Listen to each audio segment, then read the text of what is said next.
ਹੈ ਕਿ ਜੋ ਇਕਬਾਲ ਸਿੰਘ ਨੇ ਉਹ ਪਹਿਲਾਂ ਵੀ ਵਿਵਾਦਾਂ ਦੇ ਵਿੱਚ ਰਹੇ ਨੇ, ਐਦਾਂ ਦੇ ਬਿਆਨ ਉਹਨਾਂ ਨੇ ਪਹਿਲਾਂ ਵੀ ਜਾਰੀ ਕੀਤੇ ਨੇ, ਜਾਂ ਇਹ ਕੋਈ ਪਹਿਲਾ ਵਿਵਾਦ ਸੀ ਜਿਹੜਾ ਇਕਬਾਲ ਸਿੰਘ ਜੀ ਹੋਰਾਂ ਦੇ ਨਾਲ ਜੁੜਿਆ? ਕਦੀ ਤੇ ਗਿਆਨੀ ਇਕਬਾਲ ਸਿੰਘ ਜੀ ਇਹ ਬਿਆਨ ਦਿੰਦੇ ਨੇ ਕਿ ਗੁਰੂ ਗੋਬਿੰਦ ਸਿੰਘ ਜੀ ਮਨੁੱਖੀ ਜਾਮੇ ਦੇ ਵਿੱਚ ਆਉਣਗੇ, ਐਨੀ ਸਨ ਨੂੰ ਆਉਣਗੇ, ਇਹਦੀ ਭਵਿੱਖਬਾਣੀ ਉਹ ਕਹਿੰਦੇ ਕਿ ਮੈਂ ਪਹਿਲਾਂ ਕਰ ਚੁੱਕਾ ਹਾਂ। ਕਦੀ ਵਕਤ ਪਾ ਕੇ ਇਹਨਾਂ ਦੇ ਪਾਸਪੋਰਟ ਦੀ ਗੱਲ ਚੱਲਦੀ ਹੈ ਵੀ ਇਹ ਰਹਿੰਦੇ ਕਿਤੇ ਹੋਰ ਨੇ ਤੇ ਪਾਸਪੋਰਟ ਕਿਸੇ ਹੋਰ ਐਡਰੈਸ ਦਾ ਬਣਾਇਆ। ਕਦੀ ਇਹਨਾਂ ਦੇ 3 ਵਿਆਹ ਬੜੀ ਚਰਚਾ ਦੇ ਵਿੱਚ ਆਉਂਦੇ ਨੇ। ਕਦੀ ਚਰਚਾ ਦੇ ਵਿੱਚ ਆਏ ਇਹਨਾਂ ਦੀ ਪਤਨੀ ਨੇ ਪਹਿਲੀ ਵਾਰੀ ਕਿਸੇ ਜਥੇਦਾਰ ਦੀ ਪਤਨੀ ਨੇ ਥਾਣੇ ਵਿੱਚ ਜਾ ਕੇ ਕੰਪਲੇਂਟ ਕੀਤੀ ਹੋਣੀ ਹੈ। ਉਸ ਤੋਂ ਅੱਗੇ ਆ ਜੀ ਇਹਨਾਂ ਦਾ ਮੁੰਡਾ ਸੂਟੇ ਲਾਉਂਦਾ ਦੇਖਿਆ ਗਿਆ, ਇਹਨਾਂ ਤੇ ਪੈਸਿਆਂ ਦਾ ਇਲਜ਼ਾਮ ਲੱਗਾ ਸੀ ਜੀ। ਇਹਨਾਂ ਦੇ ਕਰੈਕਟਰ ਨੂੰ ਲੈ ਕੇ ਪੂਰੇ ਵਰਲਡ ਦੇ ਵਿੱਚੋਂ ਸੰਗਤਾਂ ਨੇ ਬਕਾਇਦਾ ਮੇਲ ਕੀਤੀਆਂ ਸੀ, ਚਿੱਠੀਆਂ ਲਿਖੀਆਂ ਸੀ। ਕੱਲਾ ਸਿੱਖ ਕੌਮ ਨੂੰ ਗੁੰਮਰਾਹ ਨਹੀਂ ਕੀਤਾ ਇਹ ਬਿਆਨ ਦੇ ਕੇ ਵੀ ਸਾਡਾ ਜਿਹੜਾ ਪਿਛੋਕੜ ਉਹ ਲਵ ਤੇ ਕੁਸ਼ ਦੇ ਨਾਲ ਜਾ ਕੇ ਜੁੜਦਾ ਹੈ ਜੀ। ਇਹਨਾਂ ਨੇ ਕੱਲਾ ਇਹ ਬਿਆਨ ਦੇ ਕੇ ਸਾਨੂੰ ਸ਼ਰਮਸਾਰ ਨਹੀਂ ਕੀਤਾ, ਸਾਨੂੰ ਗੁੰਮਰਾਹ ਨਹੀਂ ਕੀਤਾ। ਜਿਨ੍ਹਾਂ ਦੇ ਪ੍ਰੋਗਰਾਮ ਦੇ ਵਿੱਚ ਗਏ ਸੀ ਉਹਨਾਂ ਨੂੰ ਵੀ ਗੁੰਮਰਾਹ ਕਰਕੇ ਆਏ ਨੇ। मर्यादा पुरुषोत्तम रामचंद्र जी के जो बड़े पुत्र लव थे, उनके वंशज हैं गुरु गोविंद सिंह जी, उनके वंशज हैं गुरु गोविंद सिंह जी, उनके वंशज हैं गुरु गोविंद सिंह जी।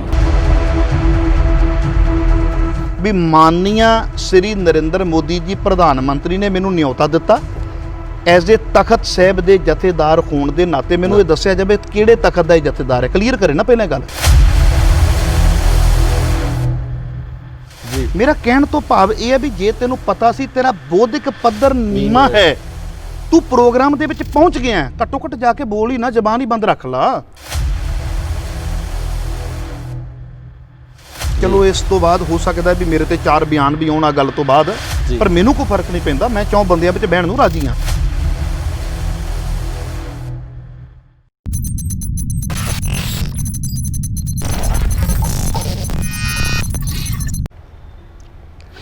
ਸਤਿ ਸ਼੍ਰੀ ਅਕਾਲ ਜੀ। ਇੰਡੋਜ਼ ਟੀਵੀ ਦੇਖ ਰਹੇ ਸਾਰੇ ਹੀ ਦਰਸ਼ਕਾਂ ਦਾ ਮੈਂ ਗੁਰਿਕਬਾਲ ਸਿੰਘ ਸਵਾਗਤ ਕਰਦਾ ਹਾਂ।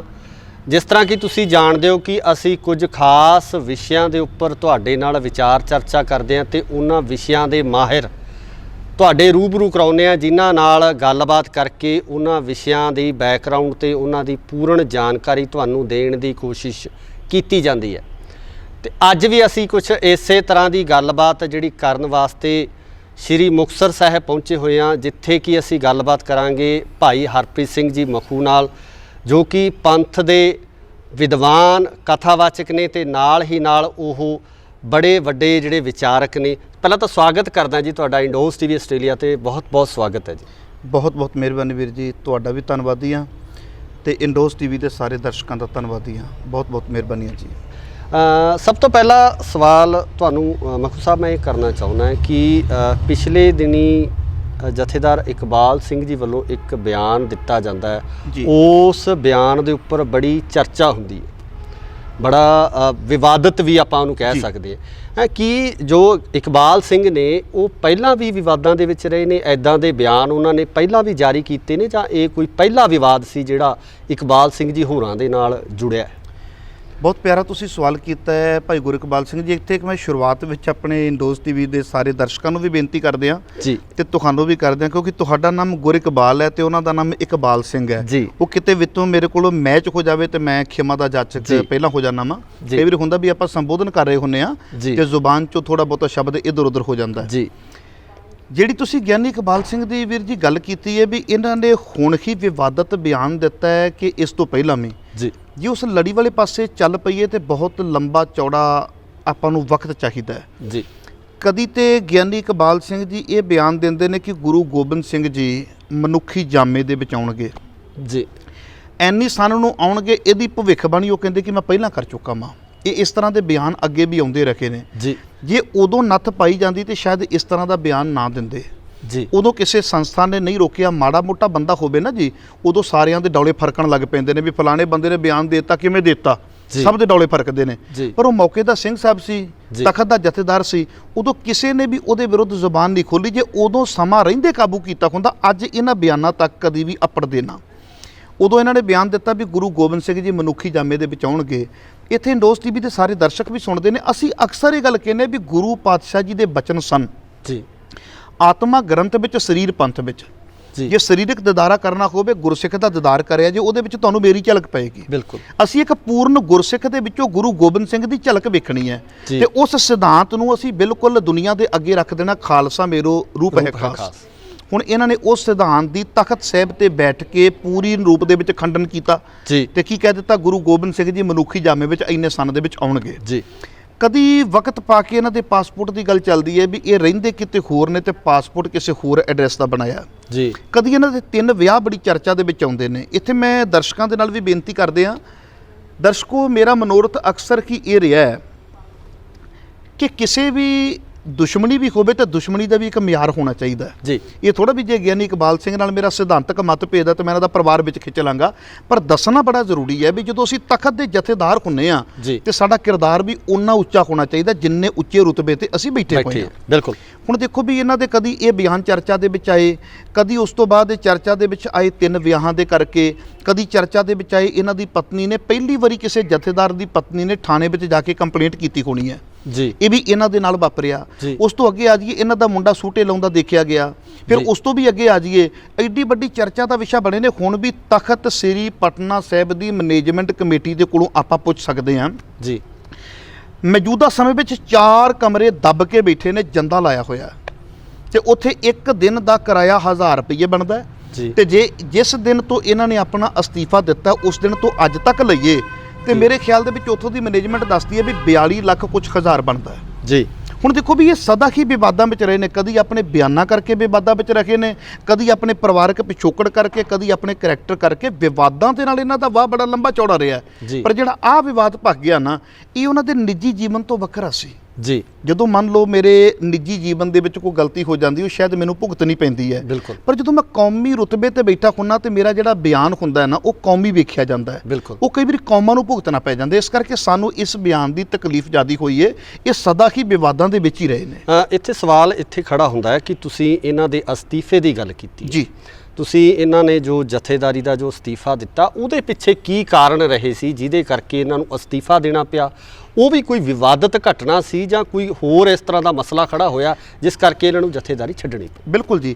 ਉਹ ਜਥੇਦਾਰੀ ਜਿਹੜੀ ਛੱਡਣ ਵਾਲੀ ਹੈ, ਉਹਦੇ ਵਿੱਚ ਇਹਨਾਂ ਦਾ ਅਸਤੀਫਾ ਪੜ੍ਹਿਆ ਜਾਵੇ ਤੇ ਇਹ ਉਹਦੇ ਵਿੱਚ ਕਹਿ ਰਹੇ ਨੇ ਕਿ ਮੇਰੇ ਨਾਲ ਸਾਜ਼ਿਸ਼ਾਂ ਹੋ ਰਹੀਆਂ ਨੇ ਜੀ। ਸਾਜ਼ਿਸ਼ਾਂ ਨਹੀਂ ਸੀ ਹੋ ਰਹੀਆਂ, ਇਹਨਾਂ ਤੇ ਪੈਸਿਆਂ ਦਾ ਇਲਜ਼ਾਮ ਲੱਗਾ ਸੀ ਜੀ। ਇਹਨਾਂ ਦੇ ਕਰੈਕਟਰ ਨੂੰ ਲੈ ਕੇ ਪੂਰੇ ਵਰਲਡ ਦੇ ਵਿੱਚੋਂ ਸੰਗਤਾਂ ਨੇ ਬਕਾਇਦਾ ਮੇਲ ਕੀਤੀ ਸੀ, ਚਿੱਠੀਆਂ ਲਿਖੀਆਂ ਸੀ ਜੀ ਵੀ ਹੋਵੇ ਤਖਤ ਸਾਹਿਬ ਦਾ ਜਥੇਦਾਰ ਤੇ ਇਹੋ ਜਿਹੇ ਬੇਖੁਦਾ ਬਿਆਨ ਦੇਵੇ, ਹੋਵੇ ਤਖਤ ਸਾਹਿਬ ਦਾ ਜਥੇਦਾਰ ਤੇ ਉਹਦੇ ਪਰਿਵਾਰ ਦੇ ਵਿੱਚ ਇਹੋ ਜਿਹੇ ਦੋਸ਼ ਲੱਗਦੇ ਹੋਣ। ਸੋ ਵੀਰ ਜੀ, ਬੜਾ ਨਿਖਾਰ ਚਾਹੀਦਾ ਹੈ। ਮੈਂ ਤੁਹਾਨੂੰ ਇੱਕ ਛੋਟੀ ਜੀ ਗੱਲ ਦੱਸਦਾ, ਮੈਂ ਇੱਥੇ ਆਪਾਂ ਬੜੀ ਦੂਰ ਤੱਕ ਆਵਾਜ਼ ਜਾ ਰਹੀ ਹੈ ਜੀ। ਤੁਸੀਂ ਦੇਖੋ ਵੀ ਮਦਰ ਟਰੇਸਾ ਦੇ ਜਾਣ ਤੋਂ ਲੰਮੇ ਸਮੇਂ ਬਾਅਦ ਉਹਨਾਂ ਨੂੰ ਸੇਂਟ ਦੀ ਉਪਾਧੀ ਦਿੱਤੀ ਗਈ। ਬਿਲਕੁਲ। ਉਹਨਾਂ ਦੇ ਕੰਮ ਉਦੋਂ ਵੀ ਲੋਕਾਂ ਨੂੰ ਦਿਸਦੇ ਸੀ, ਪਰ ਉਹ ਫਿਰ ਵੀ ਇੱਕ ਲੰਮਾ ਵਕਬਾ ਪਾਉਂਦੇ ਨੇ ਕਿ ਇਨਸਾਨ ਦੇ ਜੀਵਨ ਦੀ ਕੋਈ ਐਸੀ ਘਟਨਾ ਨਾ ਸਾਹਮਣੇ ਆ ਜਾਵੇ ਵੀ ਸਾਨੂੰ ਇਹ ਰੁਤਬਾ ਦੇ ਕੇ ਵਾਪਸ ਲੈਣਾ ਪਏ ਜਾਂ ਦੇਣ ਵਾਲਿਆਂ ਨੂੰ ਸ਼ਰਮਸਾਰ ਹੋਣਾ ਪਵੇ ਜੀ। ਸਾਡੇ ਜੰਮਦੇ ਨੂੰ ਸੰਤ ਬਣਾ ਦਿੰਦੇ ਨੇ, ਜੰਮਦੇ ਬ੍ਰਹਮ ਗਿਆਨੀ ਬਣ ਜਾਂਦੇ ਨੇ। ਸਾਡੇ ਵਿੱਚ ਪੈਮਾਨਾ ਕੀ ਹੈ? ਸਾਡੇ ਵਿੱਚ ਪੈਮਾਨਾ ਕੀ ਹੈ ਵੀ ਚੋਲਾ ਪਾ ਲਿਆ ਉਹ ਸੰਤ ਬਣ ਗਿਆ? ਨਹੀਂ। ਸੋ ਇਸ ਕਰਕੇ ਜੇ ਜਥੇਦਾਰ ਵੀ ਹੈ ਤੇ ਜਥੇਦਾਰੀ ਦਾ ਇੱਕ ਬੜਾ ਵੱਡਾ ਪੈਮਾਨਾ ਹੋਣਾ ਚਾਹੀਦਾ ਹੈ। ਉਹਦਾ ਆਚਰਣ, ਉਹਦਾ ਚਰਿੱਤਰ, ਉਹਦੀ ਵਿਦਵਤਾ, ਉਹਦਾ ਬੌਧਿਕ ਲੈਵਲ, ਉਹਦਾ ਮਿਆਰ, ਉਹ ਸਾਰੀਆਂ ਚੀਜ਼ਾਂ ਜਦੋਂ ਸੰਗਤ ਦੇ ਵਿੱਚ ਗਈਆਂ, ਪਰਿਵਾਰਕ ਪੱਖੋਂ ਵੀ ਰੌਲਾ ਬਹੁਤ ਵੱਡਾ ਪੈ ਚੁੱਕਾ ਸੀ, ਕੁਝ ਪੈਸਿਆਂ ਦੇ ਮਾਮਲੇ ਦੇ ਵਿੱਚ ਰੌਲਾ ਪੈ ਚੁੱਕਾ ਸੀ, ਕੁਝ ਇਹਨਾਂ ਦੇ ਬਿਆਨਾਂ ਨੂੰ ਲੈ ਕੇ ਰੌਲਾ ਪੈ ਚੁੱਕਾ ਸੀ, ਜਿਹਦੇ ਕਰਕੇ ਪੂਰੇ ਵਰਲਡ ਦੀਆਂ ਸੰਗਤਾਂ ਦਾ ਜਿਹੜਾ ਦਬਾਅ ਪਿਆ। ਉਸ ਤੋਂ ਬਾਅਦ ਇਹਨਾਂ ਨੂੰ ਆਪਣਾ ਅਸਤੀਫਾ ਦੇਣਾ ਪਿਆ ਤੇ ਇਹਨਾਂ ਨੇ ਆਪਣੇ ਅਸਤੀਫੇ ਵਿੱਚ ਲਿਖਿਆ ਕਿ ਮੇਰੇ ਨਾਲ ਬਹੁਤ ਵੱਡੀ ਸਾਜ਼ਿਸ਼ ਹੋਈ ਹੈ ਜੀ ਤੇ ਉਸ ਸਾਜ਼ਿਸ਼ ਦਾ ਮੈਂ ਸ਼ਿਕਾਰ ਹੋ ਗਿਆ, ਮੈਂ ਇਸ ਕਰਕੇ ਮੈਂ ਅਸਤੀਫਾ ਦੇ ਰਿਹਾ। ਮੈਂ ਆਹ ਕਾਰਨ ਕਹਿ ਕੇ ਇਹਨਾਂ ਨੇ ਆਪਣਾ ਅਸਤੀਫਾ ਜਿਹੜਾ ਉਹ ਦੇ ਦਿੱਤਾ ਸੀ ਤੇ ਅਵਤਾਰ ਸਿੰਘ ਹਿੱਤ ਨੇ ਉਹ ਅਸਤੀਫਾ ਪ੍ਰਵਾਨ ਕੀਤਾ ਸੀ, ਪ੍ਰਵਾਨਗੀ ਮਿਲੀ ਹੋਈ ਹੈ ਬਕਾਇਦਾ ਜੀ। ਹੁਣ ਆਪਾਂ ਗੱਲ ਕਰਦੇ ਹਾਂ ਉਸ ਬਿਆਨ ਦੀ ਜੀ, ਜਿਸ ਬਿਆਨ ਕਰਕੇ ਸਾਡੀ ਸਿੱਖ ਕੌਮ ਦੇ ਵਿੱਚ ਬੜੀ ਹਲਚਲ ਹੋਈ ਆ ਤੇ ਇਸ ਬਿਆਨ ਨੂੰ ਲੈ ਕੇ ਇੱਕ ਵਿਵਾਦ ਆ ਜਿਹੜਾ ਛਿੜਿਆ ਹੋਇਆ ਤੇ ਇਸ ਵਿਵਾਦ ਕਰਕੇ ਜਿਹੜੀਆਂ ਕਿਤੇ ਨਾ ਕਿਤੇ ਸਿੱਖਾਂ ਦੀਆਂ ਭਾਵਨਾਵਾਂ ਨੂੰ ਠੇਸ ਵੀ ਪਹੁੰਚੀ ਹੈ ਜੀ। ਸੋ ਇਸ ਵਿਵਾਦ ਨੂੰ ਜਾਂ ਇਸ ਬਿਆਨ ਨੂੰ ਤੁਸੀਂ ਕਿਸ ਤਰੀਕੇ ਨਜ਼ਰੀਏ ਨਾਲ ਦੇਖਦੇ ਹੋ, ਕੀ ਸਮਝਦੇ ਹੋ ਇਸ ਬਿਆਨ? ਗੁਰੂ ਇਕਬਾਲ ਜੀ, ਆਪਾਂ ਮੁੱਦੇ ਤੇ ਬੜੀ ਨੇੜੇ ਆ ਗਏ ਹਾਂ ਤੇ ਮੈਨੂੰ ਲੱਗਦਾ ਵੀ ਇੱਥੇ ਮੈਨੂੰ ਵੀ ਹੁਣ ਧਿਆਨ ਪੂਰਾ ਕੇਂਦਰਿਤ ਕਰਕੇ ਆਪਣੀ ਗੱਲ ਰੱਖਣੀ ਪੈਣੀ ਹੈ ਜੀ, ਕਿਉਂਕਿ ਜਦੋਂ ਅਸੀਂ ਪ੍ਰਚਾਰਕ ਹੁੰਨੇ ਆ ਤੇ ਸਾਡੇ ਕੋਲ ਵੀ ਬਹੁਤ ਵੱਡੀ ਕੌਮ ਦੀ ਜ਼ਿੰਮੇਵਾਰੀ ਹੁੰਦੀ ਹੈ ਜੀ। ਬਿਲਕੁਲ। ਆਪਣੀ ਗੱਲ ਕਹਿਣੀ ਰੱਖਣੀ ਸਾਨੂੰ ਆਉਣੀ ਚਾਹੀਦੀ, ਇਹ ਨਾ ਹੋਵੇ ਸਾਡੀ ਕਹੀ ਹੋਈ ਗੱਲ ਹੀ ਵਿਵਾਦ ਬਣ ਜਾਵੇ ਤੇ ਉਸ ਤੋਂ ਬਾਅਦ ਸਪਸ਼ਟੀਕਰਨ ਦੇਣੇ ਪੈ ਜਾਣ ਜੀ। ਜਿਹੜੀ ਗੱਲ ਤੁਸੀਂ ਕੀਤੀ ਹੈ ਵੀ ਅਸਤੀਫਾ ਦੇ ਦਿੱਤਾ ਸੀ, ਉਸ ਤੋਂ ਬਾਅਦ ਜਾ ਕੇ ਉੱਥੇ ਬਿਆਨ ਦਿੱਤਾ ਜੀ। ਗੋਰੇ ਵੈਗਰੂ ਇਕਬਾਲ ਸਿੰਘ ਨੇ ਕੱਲਾ ਸਿੱਖ ਕੌਮ ਨੂੰ ਗੁੰਮਰਾਹ ਨਹੀਂ ਕੀਤਾ ਇਹ ਬਿਆਨ ਦੇ ਕੇ ਵੀ ਸਾਡਾ ਜਿਹੜਾ ਪਿਛੋਕੜ ਉਹ ਲਵ ਤੇ ਕੁਛ ਦੇ ਨਾਲ ਜਾ ਕੇ ਜੁੜਦਾ ਜੀ। ਇਹਨਾਂ ਨੇ ਕੱਲਾ ਇਹ ਬਿਆਨ ਦੇ ਕੇ ਸਾਨੂੰ ਸ਼ਰਮਸਾਰ ਨਹੀਂ ਕੀਤਾ, ਸਾਨੂੰ ਗੁੰਮਰਾਹ ਨਹੀਂ ਕੀਤਾ। ਜਿਨ੍ਹਾਂ ਦੇ ਪ੍ਰੋਗਰਾਮ ਦੇ ਵਿੱਚ ਗਏ ਸੀ ਉਹਨਾਂ ਨੂੰ ਵੀ ਗੁੰਮਰਾਹ ਕਰਕੇ ਆਏ ਨੇ। ਇਹਨਾਂ ਨੇ ਜਾਂਦਿਆਂ ਗੱਲ ਕੀਤੀ ਹੈ ਵੀ ਮਾਨਨੀय ਸ੍ਰੀ ਨਰਿੰਦਰ ਮੋਦੀ ਜੀ ਪ੍ਰਧਾਨ ਮੰਤਰੀ ਨੇ ਮੈਨੂੰ ਨਿਯੋਤਾ ਦਿੱਤਾ ਐਜ਼ ਏ ਤਖਤ ਸਾਹਿਬ ਦੇ ਜਥੇਦਾਰ ਹੋਣ ਦੇ ਨਾਤੇ। ਮੈਨੂੰ ਇਹ ਦੱਸਿਆ ਜਾਵੇ ਕਿਹੜੇ ਤਖਤ ਦਾ ਇਹ ਜਥੇਦਾਰ ਹੈ, ਕਲੀਅਰ ਕਰੇ ਨਾ ਪਹਿਲਾਂ ਗੱਲ ਜੀ। ਇਹਨੇ ਜਿਨ੍ਹਾਂ ਦੇ ਪ੍ਰੋਗਰਾਮ ਵਿੱਚ ਗਿਆ ਉਹਨਾਂ ਨੂੰ ਵੀ ਗੁੰਮਰਾਹ ਕੀਤਾ, ਇਹਨੇ ਮੀਡੀਆ ਨੂੰ ਵੀ ਗੁੰਮਰਾਹ ਕੀਤਾ, ਇਹਨੇ ਸਿੱਖ ਕੌਮ ਨੂੰ ਵੀ ਗੁੰਮਰਾਹ ਕੀਤਾ। ਇੱਥੇ ਮੀਡੀਆ ਦਾ ਵੀ ਸਵਾਲ ਬਣਦਾ ਵੀ ਤੇ ਦਰਵਾਜ਼ੇ ਦੇ ਮੂਹਰੇ ਜਾ ਕੇ ਇਹਨੂੰ ਪੁੱਛਣ ਵੀ ਕਿਹੜੇ ਤਖਤ ਸਾਹਿਬ ਦਾ ਤੂੰ ਜਥੇਦਾਰ ਹੈ ਜੀ। ਤੇਰਾ ਪਿਛਲੇ ਸਾਲ 2019 ਮਾਰਚ ਦੇ ਵਿੱਚ ਤੇਰਾ ਅਸਤੀਫਾ ਪ੍ਰਵਾਨ ਹੋ ਚੁੱਕਾ ਹੈ ਜੀ। ਮੰਨ ਲਓ ਆਪਾਂ ਮੁਕਤਸਰ ਸਾਹਿਬ ਦੀ ਧਰਤੀ ਤੇ ਆ, ਇਹ ਸ੍ਰੀ ਮੁਕਤਸਰ ਸਾਹਿਬ ਦੀ ਧਰਤੀ ਹੈ ਜੀ। ਇੱਥੇ ਮੈਂ 2003 ਤੋਂ 2006 ਤੱਕ ਐਜ਼ ਏ ਬਤੌਰ ਕਥਾਵਾਚਕ ਰਿਹਾ ਹਾਂ ਜੀ। ਅੱਜ ਮੈਂ ਕਿਸੇ ਨੂੰ ਜਾ ਕੇ ਕਹਿ ਦਿਆਂ ਵੀ ਮੈਨੂੰ ਇੱਥੇ ਨਿਯੋਤਾ ਤਾਂ ਮਿਲਿਆ ਕਿਉਂਕਿ ਮੁਕਤਸਰ ਸਾਹਿਬ ਦਾ ਮੈਂ ਬਤੌਰ ਕਥਾਵਾਚਕ ਹਾਂ, ਤੇ ਉਹ ਫਿਰ ਗੱਲ ਜੁੜਦੀ ਨਹੀਂ ਨਾ। ਉਹ ਘੱਟੋ ਘੱਟ ਇੱਥੋਂ ਦੀ ਮੈਨੇਜਮੈਂਟ ਮੈਨੂੰ ਪੁੱਛੇਗੀ ਵੀ ਭਾਈ ਜੀ ਇਸ ਤਰ੍ਹਾਂ ਦਾ ਬਿਆਨ ਨਾ ਦਿਓ, ਤੁਸੀਂ 2006 ਦੇ ਵਿੱਚ ਰਿਜ਼ਾਈਨ ਦੇ ਗੋ, ਸਾਡੇ ਕੋਲ ਤੁਹਾਡੇ ਰਿਜ਼ਾਈਨ ਦੀ ਕਾਪੀ ਹੈ। ਕਿ ਜਿਨ੍ਹਾਂ ਦੇ ਪ੍ਰੋਗਰਾਮ ਵਿੱਚ ਗਿਆ ਵੀਰ ਜੀ ਉਹਨਾਂ ਨੂੰ ਵੀ ਗੁੰਮਰਾਹ ਕਰਕੇ ਆਇਆ, ਸਿੱਖ ਕੌਮ ਨੂੰ ਵੀ ਗੁੰਮਰਾਹ ਕੀਤਾ, ਮੀਡੀਆ ਨੂੰ ਵੀ ਗੁੰਮਰਾਹ ਕੀਤਾ। ਰਹੀ ਗੱਲ ਇਹਦੇ ਬਿਆਨ ਦੀ, ਇੱਥੇ ਮੈਂ ਜ਼ਰੂਰ ਆਉਣਾ ਚਾਹੁੰਦਾ ਵਾਂ। ਇਹਨੇ ਜਦੋਂ ਬਿਆਨ ਦਿੱਤਾ ਹੈ ਨਾ, ਪਹਿਲੀ ਗੱਲ ਇਹਦਾ ਉੱਥੇ ਜਾਣਾ ਬਣਦਾ ਨਹੀਂ ਸੀ, ਉੱਥੇ ਸੀ ਭੂਮੀ ਪੂਜਨ। ਬਿਲਕੁਲ ਕਿ ਗੁਰਮਤ ਤੁਹਾਨੂੰ ਭੂਮੀ ਪੂਜਨ ਦੀ ਪਰਮਿਸ਼ਨ ਦਿੰਦੀ ਹੈ? ਸਾਨੂੰ ਇਹ ਦਾਅਵਾ ਕਰਦੇ ਮੈਂ 35 ਸਾਲ ਤਖਤ ਸਾਹਿਬ ਦੀ ਸੇਵਾ ਨਿਭਾਈ ਜੀ, ਤੇ 35 ਸਾਲ ਤੇ ਮੇਰੇ ਖਿਆਲ ਦੇ ਵਿੱਚ ਤੁਸੀਂ ਬਤੌਰ ਐਜ਼ ਏ ਇਨਸਾਨ ਜਾਂ ਇੱਕ ਪ੍ਰੈਜ਼ੈਂਟਰ ਦੇ ਤੌਰ ਤੇ 35 ਸਾਲ ਲਾ ਦਿਓ ਨਾ, ਤੇ 35 ਸਾਲਾਂ ਵਿੱਚ ਤੁਹਾਡਾ ਇੰਨਾ ਤਜਰਬਾ ਇਕੱਠਾ ਹੋ ਜਾਏਗਾ ਵੀ ਜਿਹੜਾ ਤੁਹਾਡੇ ਨਾਲ ਚੇਅਰ ਤੇ ਬੈਠੇਗਾ ਨਾ ਉਹਦੀਆਂ ਅੱਖਾਂ ਵੇਖ ਕੇ ਦੱਸ ਦਿਓਗੇ ਵੀ ਬੰਦਾ ਨਰਵਸ ਹੋ ਰਿਹਾ ਕਿ ਨਹੀਂ ਹੋ ਰਿਹਾ ਜੀ। ਬਿਲਕੁਲ ਬਿਲਕੁਲ ਚਿਹਰੇ ਪੜੇ ਜਾਂਦੇ ਆ। 35 ਸਾਲ ਥੋੜੇ ਨਹੀਂ ਹੁੰਦੇ। ਇਹ ਕਹਿੰਦੇ ਮੈਂ 35 ਸਾਲ ਤਖਤ ਸ੍ਰੀ ਪਟਨਾ ਸਾਹਿਬ ਦੇ ਵਿਖੇ ਸੇਵਾ ਨਿਭਾਈਏ ਤੇ 35 ਸਾਲਾਂ ਦਾ ਤੁਹਾਡਾ ਤਜਰਬਾ ਕੀ ਕਹਿ ਰਿਹਾ ਹੈ?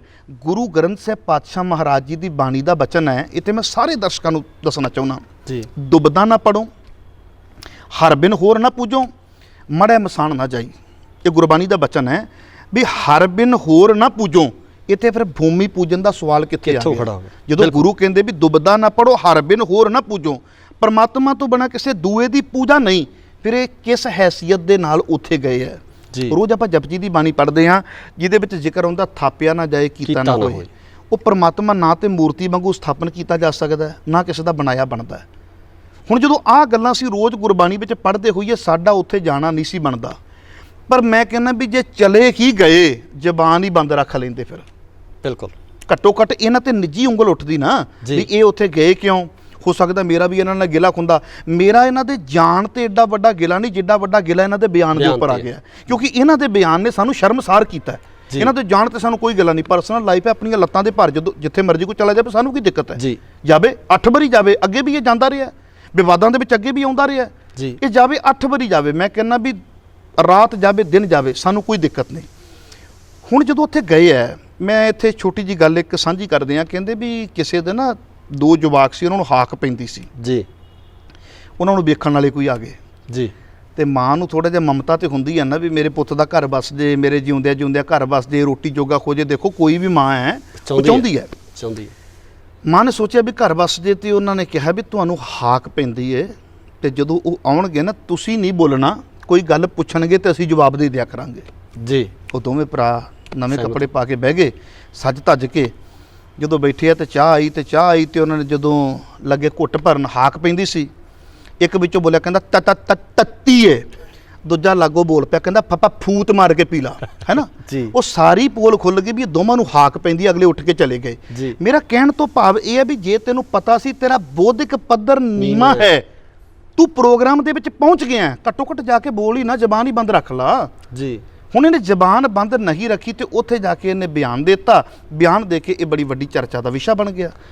ਹੁਣ ਬਿਆਨ ਦੇਖੋ, ਇੱਥੇ ਮੈਂ ਚਾਹਾਂਗਾ ਵੀ ਤੁਸੀਂ ਦਰਸ਼ਕਾਂ ਦੇ ਨਾਲ ਇੱਕ ਸਾਂਝ ਆਪਾਂ ਜ਼ਰੂਰ ਪਾ ਦਈਏ ਜੀ। ਨਿਉਤੇ ਬੜਿਆਂ ਨੂੰ ਆਏ ਸੀ, ਮੈਨੂੰ 2-3 ਬਾਬੇ ਮਿਲੇ, ਮੈਂ ਨਾਮ ਇੱਥੇ ਉਹਨਾਂ ਦਾ ਜਨਤਕ ਨਾ ਕਰਾਂ, ਅਗਲੇ ਕਹਿਣਗੇ ਵੀ ਮਖੂ ਨੂੰ ਗੱਲ ਦੱਸੀ ਹੈ ਤੇ ਮਖੂ ਹੁਣ ਸਾਡੀ ਬਦਨਾਮੀ ਕਰਦਾ ਜੀ। ਮੈਨੂੰ ਕਹਿੰਦੇ ਯਾਰ ਇੱਕ ਗੱਲ ਦੱਸ। ਮੈਂ ਕਿਹਾ ਹਾਂਜੀ। ਕਹਿੰਦੇ ਵੀ ਨਿਉਤਾ ਆਇਆ, ਜਾਣਾ ਚਾਹੀਦਾ ਕਿ ਨਹੀਂ ਜਾਣਾ ਚਾਹੀਦਾ? ਮੈਂ ਚੈਨਲ ਤੇ ਗੱਲ ਕਹਿਣਾ ਵਾਂ, ਬਕਾਇਦਾ ਮੇਰੇ ਨਾਲ 2-3 ਮੇਰੇ ਬੜੇ ਪਿਆਰੇ ਸੱਜਣ ਵੀ ਸੀ ਜੀ। ਮੈਂ ਇੱਕੋ ਗੱਲ ਕੀਤੀ, ਮੈਂ ਕਿਹਾ ਬਾਬਾ ਜੀ ਹੋਰ ਦਾ ਨਹੀਂ ਪਤਾ, ਜੇ ਚਲੇ ਗਏ ਸਭ ਤੋਂ ਪਹਿਲਾਂ ਜਲੂਸ ਤੁਹਾਡਾ ਮੈਂ ਕੱਢਾਂਗਾ। ਇਹ ਗੱਲ ਮੈਂ ਕਹੀ ਸੀ। ਰਾਈਟ। ਮੈਂ ਕਿਹਾ ਸਭ ਤੋਂ ਪਹਿਲਾਂ ਤੁਹਾਡਾ ਜਲੂਸ ਮੈਂ ਕੱਢਾਂਗਾ, ਹੋਰ ਕਿਸੇ ਦਾ ਮੈਨੂੰ ਨਹੀਂ ਪਤਾ ਵੀ ਕੀ ਸਟੈਂਡ ਲੈਂਦੇ ਨੇ ਕੀ ਨਹੀਂ ਲੈਂਦੇ, ਇਹ ਪਹਿਲਾ ਕੰਮ ਮੈਂ ਕਰਾਂਗਾ ਜੀ। ਕਹਿੰਦੇ ਵੀ ਫਿਰ ਤੁਸੀਂ ਦੱਸੋ ਜਾਣਾ ਚਾਹੀਦਾ ਕਿ ਨਹੀਂ ਜਾਣਾ ਚਾਹੀਦਾ। ਮੈਂ ਕਿਹਾ ਵੀ ਇਹ ਤੇ ਹੁਣ ਤੁਸੀਂ ਆਪਣਾ ਪੜ੍ਹਿਆ ਵੇਖੋ ਨਾ, ਮੈਂ ਤਾਂ ਇੰਨੀ ਗੱਲ ਕਹਿਣਾ ਵੀ ਮੈਂ ਜਲੂਸ ਜ਼ਰੂਰ ਕੱਢਾਂਗਾ ਜਿੰਨੇ ਜੋਗਾ। ਇਹਨੂੰ ਕੁਝ ਲੋਕ ਨੈਗੇਟਿਵ ਲੈ ਰਹੇ ਨੇ, ਕੁਝ ਪੋਜ਼ਿਟਿਵ ਲੈ ਰਹੇ ਨੇ। ਮੈਂ ਕਹਿੰਦਾ ਵੀ ਮੈਂ ਉਹਨਾਂ ਕਤਾਰ ਦੇ ਵਿੱਚ ਜਿਹੜੇ ਇਸ ਗੱਲ ਨੂੰ ਪੋਜ਼ਿਟਿਵ ਲੈ ਰਿਹਾ ਵਾਂ। ਪੋਜ਼ਿਟਿਵ ਤਾਂ ਲੈ ਰਿਹਾ ਵਾਂ ਵੀ ਸੋਸ਼ਲ ਮੀਡੀਆ ਜਾਂ ਆਪਣੇ ਜਿਹੜੇ ਚੈਨਲਸ ਨੇ ਇਹਨਾਂ ਦਾ ਪ੍ਰਚਾਰ ਇਸ ਹੱਦ ਤੱਕ ਚਲਾ ਗਿਆ, ਜਿਨ੍ਹਾਂ ਨੂੰ ਨਿਉਤੇ ਆਏ ਸੀ ਉਹ ਵੀ ਨਹੀਂ ਡਰਦੇ ਮਾਰੇ ਗਏ ਵੀ ਸਾਡਾ ਮੁੜ ਕੇ 1.5-2 ਮਹੀਨੇ ਜਲੂਸ ਹੀ ਨਿਕਲਦਾ ਰਹਿਣਾ, ਜਿਵੇਂ ਹੁਣ ਇਕਬਾਲ ਸਿੰਘ ਦਾ ਨਿਕਲਦਾ ਪਿਆ ਆ। ਹੁਣ ਇਸ ਤੋਂ ਬਾਅਦ ਜਿਹੜੀ ਅਗਲੀ ਗੱਲ ਆਉਂਦੀ ਹੈ ਕਿ ਉਹਨਾਂ ਨੇ ਬਿਆਨ ਦੇ ਦਿੱਤਾ ਜੀ, ਚਰਚਾ ਦਾ ਵਿਸ਼ਾ ਬਣ ਗਏ ਸਿੱਖ ਪੰਥ ਦੇ ਜੋ ਪ੍ਰਚਾਰਕ ਨੇ, ਜੋ ਦਰਦੀ ਨੇ, ਉਹਨਾਂ ਵੱਲੋਂ ਇਸ ਬਿਆਨ ਦੀ ਨਿਖੇਧੀ ਵੀ ਕੀਤੀ ਜਾ ਰਹੀ ਹੈ। ਨਿਖੇਧੀ ਕਾਹਦੀ, ਛੇਕਣ ਦੀਆਂ ਮੰਗਾਈਆਂ ਨੇ ਵੀ ਇਹਨਾਂ ਨੂੰ ਛੇਕਿਆ ਜਾਵੇ, ਅਕਾਲ ਤਖਤ ਸਾਹਿਬ ਤੇ ਇਹਨਾਂ ਨੂੰ ਤਲਬ ਕੀਤਾ ਜਾਵੇ। ਇਹ ਅੱਜ ਤੱਕ ਨਹੀਂ ਸੀ ਹੋਇਆ, ਹੁਣ ਹੋਇਆ। ਇੱਥੋਂ ਮੈਂ ਥੋੜਾ ਜਿਹਾ ਦੇਖਦਾ ਮੈਂ ਵੀ ਕੌਮ ਦੇ ਵਿੱਚ ਜਾਗਰਤੀ ਆਈ ਹੈ, ਕੌਮ ਆਪਣੇ ਆਪ ਨੂੰ ਹੋਂਦ ਨੂੰ ਮੰਨਣ ਲੱਗ ਪਈ ਹੈ, ਉਹ ਆਪਣੇ ਆਪ ਨੂੰ ਵੱਖ ਕਰਕੇ ਵੇਖਦੀ ਪਈ ਹੈ ਜੀ। ਅਗਲੀ ਜਿਹੜੀ ਕਾਰਵਾਈ ਆ, ਅਗਲੀ ਕਾਰਵਾਈ ਜੋ ਸ੍ਰੀ ਅਕਾਲ ਤਖਤ ਸਾਹਿਬ ਤੋਂ ਮੰਗੀ ਗਈ ਆ ਕਿ ਇਸ ਤਰ੍ਹਾਂ ਦੀ ਕਾਰਵਾਈ ਕੀਤੀ ਜਾਵੇ, ਤੁਹਾਨੂੰ ਕੀ ਲੱਗਦਾ ਕਿ ਇਸ ਤਰ੍ਹਾਂ ਦੀ ਕਾਰਵਾਈ ਹੋਵੇਗੀ? ਦੋ ਚੀਜ਼ਾਂ ਨੇ, ਇੱਕ ਤੇ ਤੁਸੀਂ ਕਿਹਾ ਵੀ ਹੋਵੇ, ਜੇ ਮੌਜੂਦਾ ਮੈਂ ਜਥੇਦਾਰ ਹੁੰਦਾ ਮੈਂ ਜ਼ਰੂਰ ਕਰ ਦਿੰਦਾ, ਹੈ ਨਾ। ਹੁਣ ਮੈਂ ਆਪਣਾ ਇੱਕ ਸੁਝਾਅ ਦੇਣਾ, ਹੋਣੀ ਚਾਹੀਦੀ ਹੈ ਜੀ, ਉਹ ਤਾਂ ਹੋਣੀ ਚਾਹੀਦੀ ਹੈ। ਜੇ ਐਸਾ ਨਹੀਂ ਹੋਵੇਗਾ ਫਿਰ ਅਗਲਿਆਂ ਨੂੰ ਮੂੰਹ ਪਏਗਾ। ਇੱਕ ਨਾਲ ਹੋ ਜਾਵੇਗੀ ਨਾ ਤੇ ਫਿਰ ਅੱਗੇ ਤੋਂ ਕੋਈ ਲੱਖ ਵਾਰੀ ਸੋਚੇਗਾ ਵੀ ਯਾਰ ਜੇ ਜਾਣਾ ਹੈ ਤਾਂ ਮੈਂ ਆਪਣੇ ਬੇਸ ਤੇ ਜਾਵਾਂਗਾ, ਮੈਂ ਉੱਥੇ ਜਾ ਕੇ ਬੋਲਣਾ ਨਹੀਂ ਜੀ, ਵੀ ਉੱਥੇ ਜਾ ਕੇ ਜਿਹੜਾ ਮੈਂ ਬੋਲਿਆ ਉਹ ਮੈਨੂੰ ਭੁਗਤਣਾ ਪੈ ਜਾਣਾ। ਕਿਉਂਕਿ ਇਹਦਾ ਬੋਲਿਆ ਹੁਣ ਤੱਕ ਸਾਨੂੰ ਜਵਾਬ ਦੇਣੇ ਪੈ ਰਹੇ ਨੇ, ਸਾਨੂੰ ਬਕਾਇਦਾ ਮੇਲ ਆ ਰਹੀਆਂ ਨੇ, ਸਾਨੂੰ ਫੋਨ ਆ ਰਹੇ ਨੇ, ਸਾਨੂੰ ਲੋਕੀ ਮੈਸੇਜ ਕਰਦੇ ਪਏ ਨੇ ਵੀ ਦੱਸੋ ਭਾਈ ਜੀ ਆਹ ਗੱਲਾਂ ਜਿਹੜੀਆਂ ਤੁਸੀਂ ਲਵ ਕੁਸ਼ ਦੀ ਲਾ ਦਿਓ, ਤੁਹਾਡਾ ਪਿਛੋਕੜ ਕਿੱਥੇ ਜਾ ਕੇ ਜੁੜਦਾ। ਇੱਥੇ ਇਹ ਮਾਮਲਾ ਮੈਂ ਜ਼ਰੂਰ ਚੈਨਲ ਦੇ ਉੱਪਰ ਕਲੀਅਰ ਕਰ ਦੇਣਾ ਚਾਹੁੰਦਾ। ਲਵ ਕੁਸ਼ ਜਿਸ ਧਰਮ ਦੇ ਵਿੱਚ ਸਤਿਕਾਰਯੋਗ ਨੇ, ਸਾਨੂੰ ਕੋਈ ਇਤਰਾਜ਼ ਨਹੀਂ, ਉਹ ਜੰਮ ਕੇ ਜਾਣ। ਦੇਖੋ ਹਿੰਦੂ ਭਰਾਵਾਂ ਦਾ ਮਸਲਾ ਸੀ, ਮੈਂ ਕਹਿੰਦਾ ਸਾਰਿਆਂ ਨੂੰ ਜਾਣਾ ਚਾਹੀਦਾ ਸੀ, ਜਾਂਦੇ ਜੀ, ਸਾਡਾ ਇਸ ਗੱਲ ਦੇ ਨਾਲ ਕੋਈ ਨਹੀਂ। ਪਰ ਜਿੱਥੇ ਸਾਨੂੰ ਜੋੜਿਆ ਗਿਆ ਉੱਥੇ ਮੈਂ ਇਕਬਾਲ ਸਿੰਘ ਨੂੰ ਸੰਬੋਧਨ ਕਰਕੇ ਤੇ ਸਾਰੇ ਸਾਡੇ ਚਾਹਣ ਵਾਲਿਆਂ ਨੂੰ ਵੀ ਇੱਕ ਬੇਨਤੀ ਕਰਨੀ ਚਾਹੁੰਦਾ ਵਾਂ, ਜਦੋਂ ਅਸੀਂ ਖੰਡੇ ਬਾਟੇ ਦੀ ਪਹੁਲ ਲੈ ਲੈਂਦੇ ਆ ਨਾ ਜੀ, ਸਾਡੀ ਜਾਤ ਨਾਸ, ਸਾਡੀ ਪਾਤ ਨਾਸ, ਸਾਡੀ ਕੁੱਲ ਨਾਸ, ਸਾਡਾ ਵੰਸ਼ ਨਾਸ, ਸਾਡਾ ਕਰਮ ਨਾਸ ਜੀ, ਸਭ ਕੁਝ ਸਾਡਾ ਖਤਮ ਹੋ ਜਾਂਦਾ ਹੈ ਜੀ। ਉਦੋਂ ਤੋਂ ਸਾਨੂੰ ਦੱਸਿਆ ਜਾਂਦਾ ਵੀ ਤੇਰਾ ਪਿਓ ਗੁਰੂ ਗੋਬਿੰਦ ਸਿੰਘ ਹੈ, ਤੇਰੀ ਮਾਂ ਮਾਤਾ ਸਾਹਿਬ ਕੌਰ ਹੈ ਜੀ, ਤੇ ਤੇਰਾ ਜਿਹੜਾ ਪਿਛੋਕੜ ਹੈ ਕੇਸਗੜ੍ਹ ਸਾਹਿਬ ਤੋਂ ਚੱਲਦਾ ਹੈ। ਹੁਣ ਮੈਨੂੰ ਕੋਈ ਪੁੱਛੇ ਵੀ ਤੇਰਾ ਪਿਛੋਕੜ ਕਿੱਥੇ ਚੱਲਦਾ ਤਾਂ ਮੈਂ ਤਾਂ ਖੁੱਲ੍ਹ ਕੇ ਕਹਾਂਗਾ ਵੀ ਮੇਰਾ ਪਿਛੋਕੜ ਉੱਥੋਂ ਚੱਲਦਾ। ਇੱਥੇ ਮੈਂ ਇੱਕ ਹੋਰ ਗੱਲ ਤੁਹਾਡੇ ਨਾਲ ਸਾਂਝੀ ਕਰਦੇ ਹਾਂ, ਜੇ ਗੁਰਮਤ ਵਿੱਚ ਇਸ ਚੀਜ਼ ਨੂੰ ਕੋਈ ਮਾਨਤਾ ਦਿੱਤੀ ਜਾਂਦੀ ਤੇ ਫਿਰ ਰਾਮ ਰਾਈਏ ਤੇ ਧੀਰ ਮੱਲੀਏ ਅੱਜ ਕੌਮ ਦੇ ਵਿੱਚ ਬੜੇ ਸਤਿਕਾਰਯੋਗ ਹੋਣੇ ਸੀ ਜੀ। ਜੇ ਖੂਨ ਦੇ ਨਾਤਿਆਂ ਨੂੰ ਅਹਿਮੀਅਤ ਦਿੱਤੀ ਜਾਂਦੀ ਤੇ ਤੁਹਾਡੇ ਦੂਸਰੇ ਪਾਤਸ਼ਾਹ ਭਾਈ ਲਹਿਣਾ ਜੀ ਨਹੀਂ ਸੀ, ਗੁਰੂ ਅੰਗਦ ਦੇਵ ਪਾਤਸ਼ਾਹ ਮਹਾਰਾਜ ਜੀ ਨਾ ਹੁੰਦੇ, ਫਿਰ ਜ਼ਰੂਰ ਸ਼੍ਰੀ ਚੰਦ ਜੀ ਹੁੰਦੇ। ਜੇ ਇਸ ਤੋਂ ਵੀ ਥੋੜੀ ਜਿਹੀ ਅੱਗੇ ਚੱਲੀਏ, ਮੈਂ ਆਪਣੀ ਗੱਲ ਥੋੜੀ ਜਿਹੀ ਰੱਖ ਲਵਾਂ ਤਾਂ ਕਿ ਗੱਲ ਵਿੱਚ ਨਾ ਰਹਿ ਜਾਵੇ। ਜ਼ਰੂਰ ਜ਼ਰੂਰ। ਜੇ ਆਪਾਂ ਗੁਰੂ ਨਾਨਕ ਪਾਤਸ਼ਾਹ ਮਹਾਰਾਜ ਜੀ ਦੀ ਵੀ ਅੰਸ਼ ਵੰਸ਼ ਦੀ ਗੱਲ ਕਰਦੇ ਹਾਂ, ਚਲੋ ਇਸ ਤੋਂ ਬਾਅਦ ਹੋ ਸਕਦਾ ਵੀ ਮੇਰੇ ਤੇ 4 ਬਿਆਨ ਵੀ ਆਉਣ ਆ ਗੱਲ ਤੋਂ ਬਾਅਦ, ਪਰ ਮੈਨੂੰ ਕੋਈ ਫਰਕ ਨਹੀਂ ਪੈਂਦਾ, ਮੈਂ 4 ਬੰਦਿਆਂ ਵਿੱਚ ਬਹਿਣ ਨੂੰ ਰਾਜੀ ਹਾਂ ਜੀ। ਅੱਜ ਤੁਹਾਨੂੰ ਐਸੇ ਵੀ ਸੰਤ ਮਿਲ ਜਾਣਗੇ, ਕੋਈ ਕਹਿੰਦਾ ਮੈਂ ਗੁਰੂ ਨਾਨਕ ਦੀ 18ਵੀਂ ਅੰਸ਼ ਵੰਸ਼ਾਂ, ਕੋਈ ਕਹਿੰਦਾ 17ਵੀਂ ਤੇ ਕੋਈ ਕਹਿੰਦਾ 20ਵੀਂ। ਇਹ ਦਾਅਵੇ ਤੁਹਾਨੂੰ ਆਮ ਮਿਲ ਜਾਣਗੇ, ਬੜੀਆਂ ਥਾਵਾਂ ਤੋਂ ਮਿਲ ਜਾਣਗੇ। ਡੇਰਾ ਬਾਬਾ ਨਾਨਕ ਚਲੇ ਜਾਓ ਉੱਥੋਂ ਮਿਲ ਜਾਣਗੇ, ਊਨਾ ਸਾਹਿਬ ਵਾਲੇ ਪਾਸੇ ਚਲੇ ਜਾਓ ਉੱਥੋਂ ਮਿਲ ਜਾਣਗੇ। ਹੁਣ ਜੇ ਅਸੀਂ ਗੁਰੂ ਨਾਨਕ ਪਾਤਸ਼ਾਹ ਮਹਾਰਾਜ ਜੀ ਦਾ ਪੂਰਾ ਜੀਵਨ ਪੜ੍ਹੀਏ ਤੇ ਗੁਰੂ ਨਾਨਕ ਪਾਤਸ਼ਾਹ ਮਹਾਰਾਜ ਜੀ ਦੇ 2 ਸੁਪੁੱਤਰ ਨੇ, ਸ਼੍ਰੀ ਚੰਦ ਜੀ ਤੇ ਲਖਮੀ ਚੰਦ ਜਾਂ ਲਖਮੀ ਦਾਸ ਕਹਿ ਦਿੱਤਾ ਜਾਂਦਾ। ਉਹਨਾਂ ਦੇ ਅੱਗੇ ਬੇਟੇ ਦਾ ਨਾਮ ਹੈ ਧਰਮਚੰਦ ਜੀ, ਲਖਮੀ ਚੰਦ ਜੀ ਦੇ ਬੇਟੇ ਦਾ ਨਾਮ ਹੈ ਧਰਮਚੰਦ। ਹੁਣ ਧਰਮਚੰਦ ਜੀ ਤੋਂ ਅੱਗੇ ਅੰਸ਼ ਵੰਸ਼ ਤੋਰੀ ਜਾਂਦੀ ਹੈ ਗੁਰੂ ਨਾਨਕ ਪਾਤਸ਼ਾਹ ਮਹਾਰਾਜ ਜੀ ਦੀ, ਤੇ ਕਿਹਾ ਜਾਂਦਾ ਵੀ ਉੱਥੋਂ ਅੰਸ਼ ਵੰਸ਼ ਚੱਲੀ ਤੇ ਇਹ ਗੁਰੂ ਨਾਨਕ ਦੀ 18ਵੀਂ ਹੈ ਅੰਸ਼ ਵੰਸ਼ ਹੈ, ਇਹ 19ਵੀਂ ਹੈ, ਇਹ 20ਵੀਂ ਹੈ। ਪਰ ਮੇਰਾ ਮੰਨਣਾ ਇਹ ਹੈ ਵੀ ਗੁਰੂ ਨਾਨਕ ਦੀ ਅੰਸ਼ ਵੰਸ਼ ਭਾਈ ਧਰਮਚੰਦ ਤੋਂ ਨਹੀਂ ਚੱਲਦੀ, ਗੁਰੂ ਨਾਨਕ ਦੀ ਅੰਸ਼ ਵੰਸ਼ ਭਾਈ ਲਹਿਣਾ ਜੀ ਤੋਂ ਚੱਲਦੀ ਹੈ। ਬਿਲਕੁਲ, ਗੁਰੂ ਨਾਨਕ ਦੀ ਬੰਸਾਵਲੀ ਉੱਥੋਂ ਵੇਖਣੀ ਪੈਣੀ ਹੈ, ਜਿੱਥੋਂ ਗੁਰੂ ਨਾਨਕ ਦਾ ਸੁਨੇਹਾ, ਗੁਰੂ ਨਾਨਕ ਦਾ ਮੈਸੇਜ ਜੋ ਜਗਤ ਨੂੰ ਤਾਰਨ ਵਾਸਤੇ ਗੁਰੂ ਨਾਨਕ ਨੇ ਦਿੱਤਾ, ਉਹ ਕਿੱਧਰ ਦੀ ਜਾ ਰਿਹਾ। ਬਿਲਕੁਲ, ਸਾਡਾ ਗੁਰਮਤ ਦੇ ਪੈਮਾਨੇ ਵੱਖਰੇ ਨੇ ਜੋ ਦੁਨੀਆ ਨੇ ਪੈਮਾਨੇ ਬਣਾਏ ਨੇ। ਹੁਣ ਦੁਨੀਆ ਦੇ ਵਿੱਚ ਜੇ ਕਿਸੇ ਦੇ ਮੱਥੇ ਤੇ ਸੰਧੂਰ ਲੱਗਾ ਹੋਵੇ ਤੇ ਲੋਕੀ ਕਹਿ ਦਿੰਦੇ ਸੁਹਾਗਣ ਹੈ, ਸੁਹਾਗ ਭਾਗ ਵਾਲੀ ਹੈ। ਗੁਰਮਤ ਕਹਿੰਦੀ ਸੰਧੂਰ ਤੋਂ ਕੱਲੀ ਪਛਾਣ ਨਹੀਂ ਆਉਣੀ, ਜਿਨ੍ਹਾਂ ਨਾ ਸੁਹਾਗਣੀ ਤੇ ਨਾ ਝਾਕ ਨਾ ਹੋਰ, ਜਿਹੜੇ ਖਸਮ ਤੋਂ ਬਿਨਾਂ ਦੂਏ ਦੀ ਝਾਕ ਨਹੀਂ ਨਾ ਰੱਖਦੀਆਂ, ਉਹ ਅਸਲ ਦੇ ਵਿੱਚ ਸੁਹਾਗਣਾ ਨੇ। ਗੁਰਮਤ ਦੇ ਪੈਮਾਨੇ ਵੱਖਰੇ ਨੇ। ਸੋ ਜੇ ਗੁਰਮਤ ਦੇ ਪੈਮਾਨੇ ਦੇ ਵਿੱਚੋਂ ਵੇਖਣਾ ਤੇ ਫਿਰ ਸਾਨੂੰ ਇਹ ਵੇਖਣਾ ਪਏਗਾ ਵੀ ਗੁਰਮਤ ਨੇ ਵੰਸ਼ਵਾਦ ਨੂੰ ਕਿਸੇ ਵੀ ਪ੍ਰਕਾਰ ਦੀ ਕੋਈ ਥਾਂ ਨਹੀਂ ਦਿੱਤੀ। ਜੇ ਥਾਂ ਦਿੱਤੀ ਹੁੰਦੀ ਤੇ ਫਿਰ ਸਾਡੇ ਵਿੱਚ ਅੱਜ ਸਤਿਕਾਰ ਧੀਰ ਮੱਲੀਆਂ ਦਾ ਤੇ ਰਾਮ ਰਾਈਆਂ ਦਾ ਹੋਣਾ ਸੀ।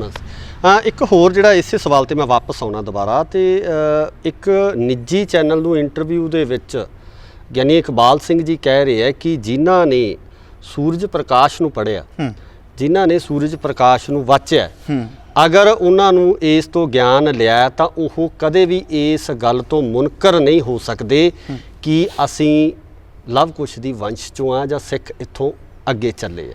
ਬੜਾ ਸੁੰਦਰ ਤੁਸੀਂ ਗੱਲ ਕਹਿ ਦਿੱਤੀ ਹੈ।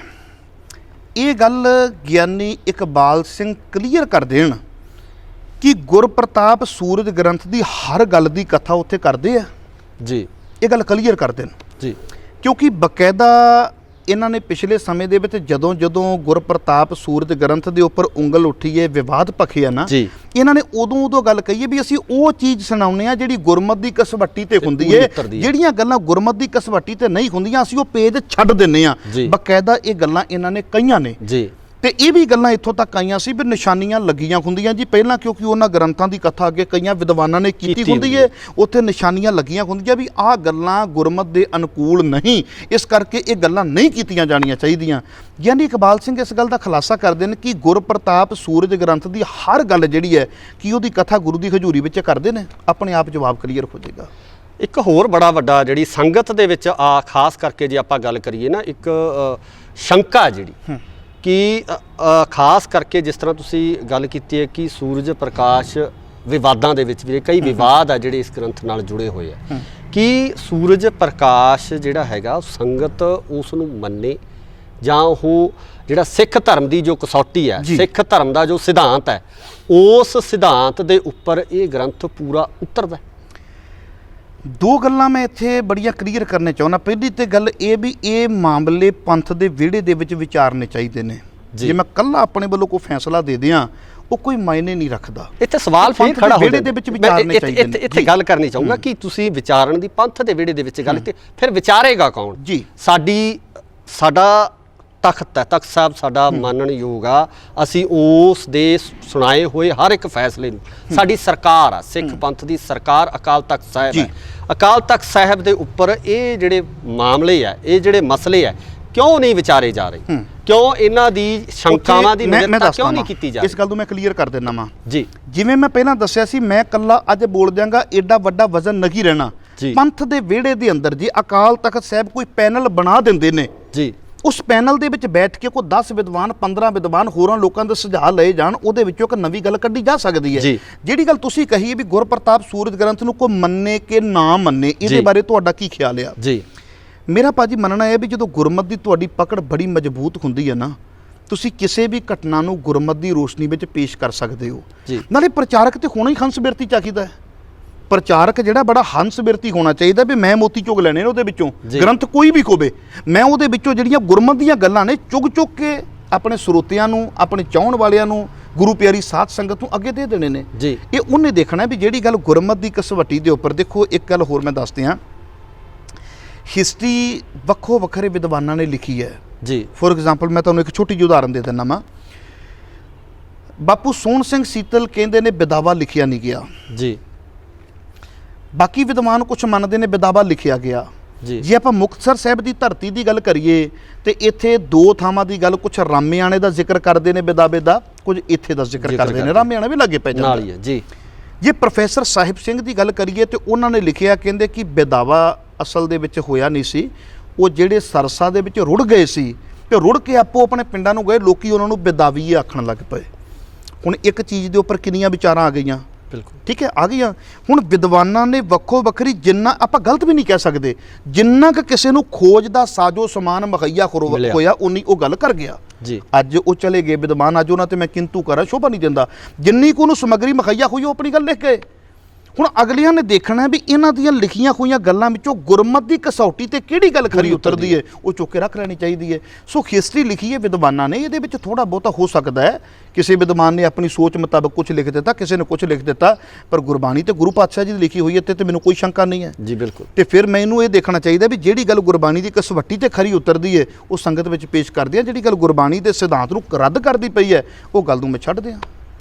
ਜੀ ਬਿਲਕੁਲ, ਇਹ ਜਿਹੜੇ ਵਿਚਾਰਾਂ ਨਾਲ ਆਪਾਂ ਜੇ ਇੱਥੇ ਇਹੀ ਕਹਿ ਸਕਦੇ ਹਾਂ ਕਿ ਜੋ ਗੁਰੂ ਗ੍ਰੰਥ ਸਾਹਿਬ ਦੀ ਕਸਵੱਟੀ ਤੇ ਜੋ ਸ਼ਬਦ ਪੂਰੇ ਉਤਰਦੇ ਨੇ ਉਹਨਾਂ ਨੂੰ ਮੰਨ ਲਿਆ ਜਾਵੇ ਤੇ ਦੂਸਰਿਆਂ ਨੂੰ ਛੱਡ ਦਿੱਤਾ ਜਾਵੇ। ਬਾਕੀ ਜਿਹੜੀ ਲਵ ਕੁਸ਼ ਦੀ ਇਹ ਔਲਾਦ ਵਾਲੀ ਇਹਨਾਂ ਨੇ ਗੱਲ ਕੀਤੀ ਹੈ, ਦੇਖੋ ਮੈਂ ਇੱਕ ਗੱਲ ਹੋਰ ਬੜੀ ਕਲੀਅਰ ਕਰਦੇ ਹਾਂ।